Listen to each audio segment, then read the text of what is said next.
টিভির পর্দায় রিয়েলিটি শোতে সন্তানকে দেখার স্বপ্ন, কয়েক লক্ষ টাকা প্রতারণার অভিযোগ। একজনকে গ্রেপ্তার করেছে মধ্যমগ্রাম থানার পুলিশ। টিভির পর্দায় সন্তানকে দেখতে পাওয়ার স্বপ্ন হয়তো সব বাবা মায়েরই থাকে, কিন্তু সেই স্বপ্নের পেছনে ছুটতে গিয়েই পড়তে হলো বিপদে। খোয়া গেল কয়েক লক্ষ টাকা।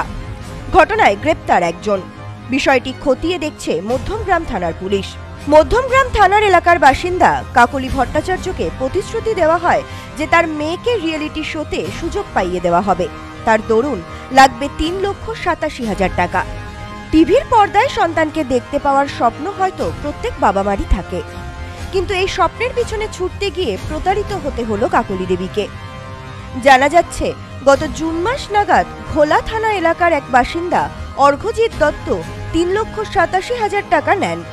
পরবর্তীতে কাকলি দেবীর মেয়েকে দিয়ে তিনি একটি কাজ করান। তার পারিশ্রমিক বাবদ 27,000 টাকা পান।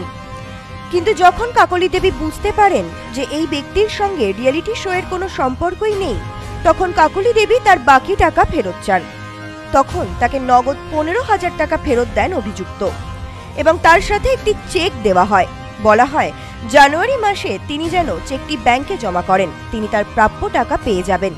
কাকলি দেবী নির্দিষ্ট সময় চেকটি ব্যাংকে জমা করালে চেকটি বাউন্স হয়ে যায়। এই বিষয়ে কাকলি দেবী জানান, গত জুন মাসে মেয়েকে রিয়েলিটি শোতে চান্স পাইয়ে দেওয়ার নাম করে প্রায় 3,87,000 টাকা নিয়েছিল।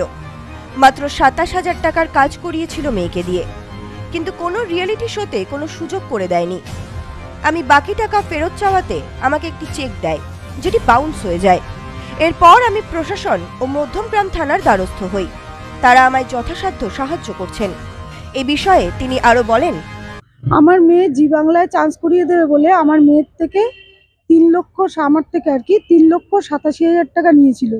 তার মধ্যে ওরা গান টান রেকর্ড করেছিল, প্রসেসিং করেছিল, তার জন্য 27,000 টাকার মতন কাজ করেছিল। আর 3,60,000 টাকা জি বাংলায় কাজ করাবে বলে বিভিন্ন পাটে পাটে ওরা নিয়েছিল। আমার মেয়ে ভালো গান করে। এবার যখন আমি দেখলাম যে জি বাংলায় ওরা কিছুতেই কিছু করাচ্ছে না, হ্যাঁ, কোনো ডকুমেন্ট আমার কাছে দিচ্ছে না, তখন আমি জি এর সাথে যোগাযোগ করি।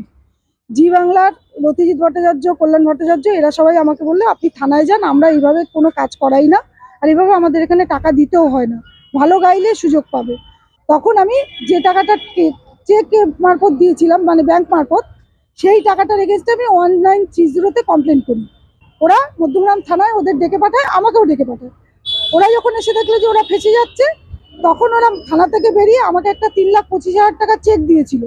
বললো আপনি টাকা পেয়ে যাবেন, কেসটা আপনি তুলে নেন। কিন্তু আমি কেসটা তুলিনি। হ্যাঁ, ওই চেকটা নিয়ে আমি বাড়ি চলে যাই। কিছুদিন পরে দেখছি ঘোলা থানায় আমার নামে একটা পিটিশন করেছে, আমি নাকি ওর বাড়িতে গিয়ে ঝামেলা টামেলা করেছি। আমি কোশমিনকালে ওর বাড়ি চিনি না, তা আমি আমার একজন উকিলের সাথে পরামর্শ করে চেকটা, ওরা বলেছিল জানুয়ারি মাসে ব্যাংকে দিতে, টাকা পেয়ে যাবে। তখন আমাকে উকিল বললেন আপনি জানুয়ারি মাসে ব্যাংকে দিতে বলেছেন, যখন দিয়ে দিন। আমি ব্যাংকে দিয়েছি, চেকটাও বাউন্স আছে, ওরা চেকটা স্টপ ডাউন করিয়ে দিয়েছে। আলটিমেট আমি কোনো টাকা পাইনি। 3 লক্ষ প্রায় ওরা আমাকে ওই সেদিন 15,000 টাকা দিয়েছিল, আমাকে বলেছিল যে আমি টাকা আস্তে আস্তে ফেরত দিয়ে দেবো, কিন্তু কোনো টাকা ফেরত দেয়নি। 3,50,000 টাকা মতন এখনো আমি ওদের কাছে পেন্ডিং পাই। জানা যাচ্ছে, অর্ঘজিৎ দত্ত ও অপর এক মহিলা মিলে করুণাময়ী হাউজিং এফডি ব্লকে একটি প্রোডাকশন হাউস চালান। এই ঘটনার অভিযোগ দায়ের হয় মধ্যমগ্রাম থানায়। প্রতারণার অভিযোগে অর্ঘজিৎ দত্তকে মধ্যমগ্রাম থানার পুলিশ গ্রেপ্তার করেছে। ধৃতকে এদিন তোলা হয় বারাসাত আদালতে। Bureau report, news no man's land, Barasat.